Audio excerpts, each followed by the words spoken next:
A história é a seguinte, isso aqui é uma caneta Bic, né? Essa aqui ficou na iminência de salvar minha vida. Essa parte da caneta. Essa parte. Mas no regime de isolamento, essa parte salvou minha vida. Quando eu fui parar em Avaré em 2003. Quando eu conheci, inclusive, a figura do Marcola, em 2003, pessoalmente.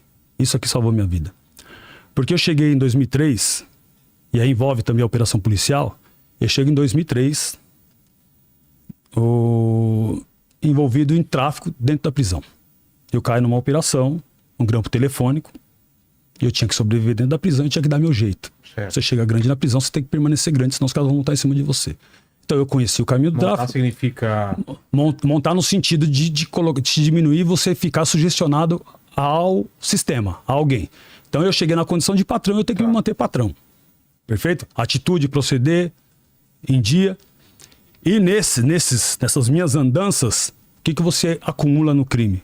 Confusões e inimigos. Então eu tive uma confusão no sistema, várias confusões eu tive. E numa dessas confusões eu tive confusão com o segundo homem do comando, que era o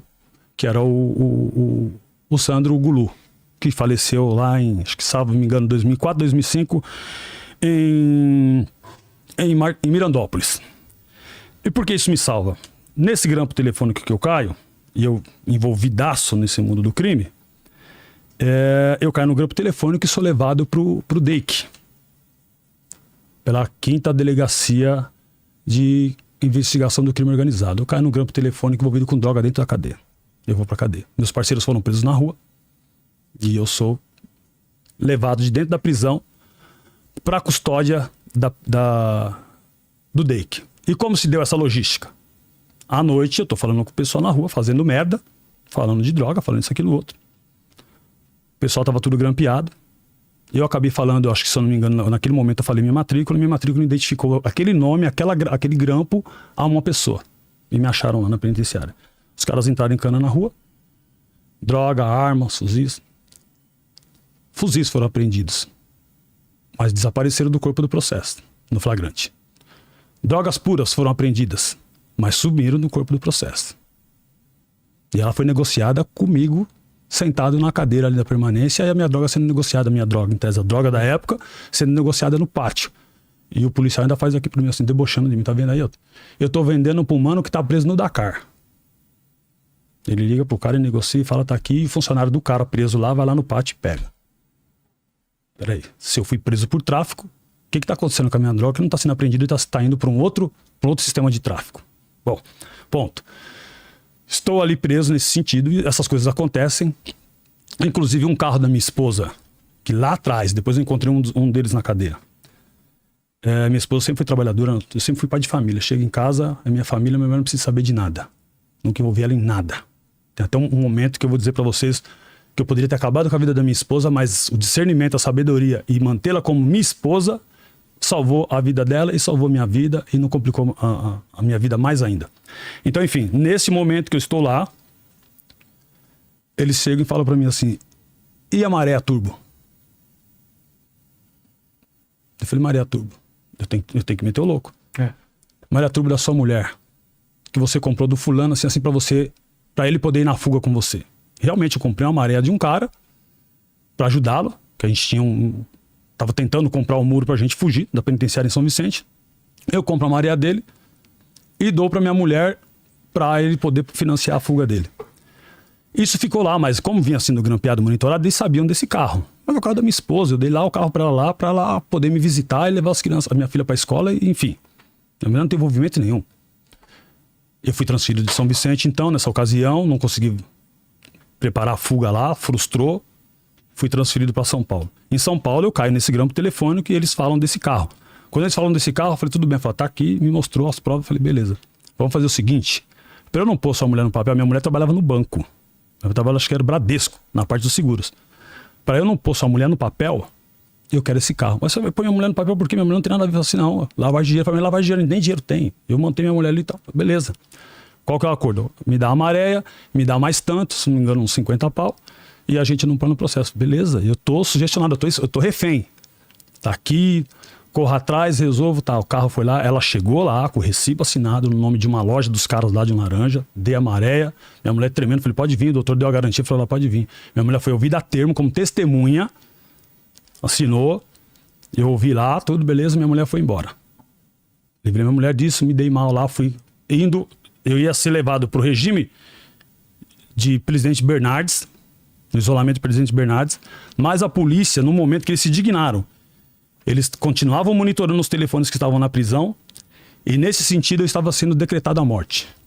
Porque segundo o Gulu, disse, ele e mais outros caras disseram que eu estava usando o nome do comando para matar pessoas e tomar conta do tráfico na Baixada. Isso não era o que eu estava fazendo. Quem estava fazendo isso eram outras pessoas lá, a guerra deles lá, não tinha nada a ver, não era facção, era um companheiro. Só que eu incomodava porque eu tinha meu corre, eu tinha meu fornecedor e eu tinha os meus fiéis que compravam de mim. E eu não misturava, eu tinha um grande respeito, ninguém entrava no meu caminho, não entrava no caminho de ninguém, era respeitado. Embora algumas vezes, quem trabalhava comigo falou, pô, não dá pra comprar porque é o seguinte, o mano veio aqui e falou, tá com nós ou tá contra nós. Eu rápido peguei meu telefone, liguei onde tinha que ligar, os caras falaram, não existe isso e tal, e mantinha o meu equilíbrio, porque eu tinha uma conexão com São Paulo, eu era de São Paulo preso na Baixada. Eu mantinha isso bem blindado, porque eu tinha vários amigos, vários contatos. Nesse sentido, quando eu tô lá no DEIC, eu faço esse acordo, eles ouvem que eu vou ser morto, se eu for pra Bernardes, e quem tava em Bernardes? O Gulu tava preso em Bernardes, os caras, regime de isolamento, presidente Bernardes, no Big Brother. Eu, quando saísse pro pátio, eu ia morrer. A polícia veio e mostrou o grampo, falou, tá aqui, os caras estão falando que você tava usando. Eu falei, mas eu não tô. Tá no grampo, dá as transcrições. Eu já falei pro meu advogado, doutor, pega essas transcrições e leva onde tem que levar, pros caras verem que o que os caras estão falando não procede, é mentira. Fiquei desesperado, tô decretado a morte. Mas o policial pega esse mesmo que junto lá, os caras estavam tomando meu dinheiro, fazendo um monte de coisa. Eu já sei que todos eles estão expulsos, acho que um faleceu em razão desse mesmo comportamento. Não posso dizer do delegado, porque o delegado em momento algum esteve junto, mas os agentes ali, quando o delegado chegava, eles mantinham a postura, mas era um absurdo o que estava acontecendo comigo. Eu vou dizer até como eu escapei dessa tortura, eu vou falar pra vocês já. Ele vem com o papel e fala assim, ó, você vai pro RDD, só que você ia pra Bernardes. Eu vou ser homem com você, se você for pra Bernardes, você vai morrer. Eu vou te mandar, vamos ver aqui, ó. Se ele simulou, se ele não simulou, pra mim não sei. Eu sei que ele muda a ordem e fala assim, você vai pra Avaré. Penitenciário de Avaré, isso em 2003. E Avaré é? Regime de isolamento. Tá. Era RDD também. RDD Bernardes Avaré. Com as palavras dele. Lá você vai falar com um cara que é o único cara que eu conheço que é homem nessa porra aí, é o Marcola. Você vai conhecer ele, não conhecia. Por gentileza, explica em casa, pra quem tá em casa, o que é RDD? Regime disciplinar diferenciado. Qual é a rotina? Você fica à margem dos presos. Você, regime de isolamento, banho de sol, em tese, pela lei, tem que ser 1 hora por dia. Mas era tão lotado que eu cheguei a ter banho de sol 1 vez por semana e teve semana que não deu pra... Deu menos do que um banho de sol de 1 hora por semana. Pena dentro da pena. É uma pena dentro da pena. É um regime disciplinar, é um castigo que se você errar, você tem 1 ano de castigo. Se você tiver um bom comportamento, você fica 10, 9 meses. Se você errar, um atraso, responder mal ao guarda, chama-se bolacha. Você toma uma bolacha e repica o seu castigo. Uma sindicância que vai pro juiz. Mal você é ouvido e você fica mais 1, 2 anos. Eu cheguei no isolamento para fazer 1 ano e tinha caras lá que tava 5. Tinha cara que já tinha vindo de outro RDD pra lá, tinha vindo de Taubaté quando desativou Taubaté e continuava no regime de isolamento. Enfim, quando eu chego ali, ele fala, você vai ser internado aqui, lá você resolve sua caminhada. Porque se você voltar pra Bernardes, eu falei, pô, mas não me interna, deixa eu voltar pro sistema pra mim já ir pras ideias e resolver essa parada. Ele falou assim, colocou no grampo aqui, ó, mostrou. Falou, se você for pro penitenciário de estado de volta, você vai morrer. Foi o único momento que ele foi digno comigo. Então vamos dizer que foi uma troca. Tudo que eu paguei de acerto, fuzil que sumiu, essas coisas, nesse momento ele me deu dignidade. Me deu uma chance de um sopro de vida. Vamos dizer isso. E eu chego em Avaré. Quando eu chego em Avaré, as celas ainda não tinham telas em todas as celas. Eram só os pirulitos. Então depois eles começaram a colocar uma tela que não era... Era um quadriculado assim, bem fininho, de chapa cortada em quadradinho, que só passava essa caneta. A dimensão passava, pra você ter ideia, passava um cigarro, que a gente chama de picado, passava girando assim. Sim. Então quando eu chego ali na cela de prova, que as 2 celas que estavam com tela, o resto das celas ainda não tinham telas, então o preso se falava pela janela. É uma espécie de um galinheiro gigante assim, 1 por cela. Quando eu chego, o cara bate aqui do lado aqui assim e fala assim, salve, quem chega?